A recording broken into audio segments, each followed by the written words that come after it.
Bienvenidos a un nuevo capítulo de Arturo de los Prados. Y yo soy Santi Medina. Como os habíamos adelantado, ¿vías el tren? Estamos ¡un Asturcón! Si ves un Asturcón, hay que fácil ser muerto. Porque eres tú y hay un animal vasco. Por mucho que digan que ya estudiaron. Eso. Yo vasco. Llevas. Arturo, yo verás como venga el tren y nos atropella. Vale, hop. Oh. Estudié una vía del tren. Antiguamente usábase Para echar una mesada y para echar un cabalín.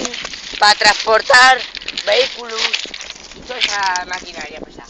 Ahora se usa para transportar un puto tren que no vale para nada. Ahí, hoy se viene para arriba, no vaya a ser que venga el tren. Pase una desgracia muy grande.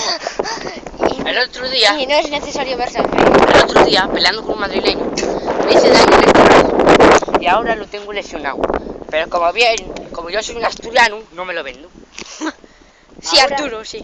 vamos a saltar por allí. Arturo, salta. Y a mucha altura, paso de hostiar. Voy a ir. Mi arca es mía, Arturo. ¿Dónde lleva Falario?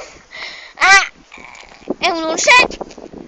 Como veis, estoy muy dentro de lo que es. Que viene el tren, que viene. No vamos a cortar. ¿Cómo veis? Vamos a enfrentar al tren metálico. Bueno, tenemos una misión, así que os vamos a dejar. Hasta el próximo capítulo, chicos. ¡Wow!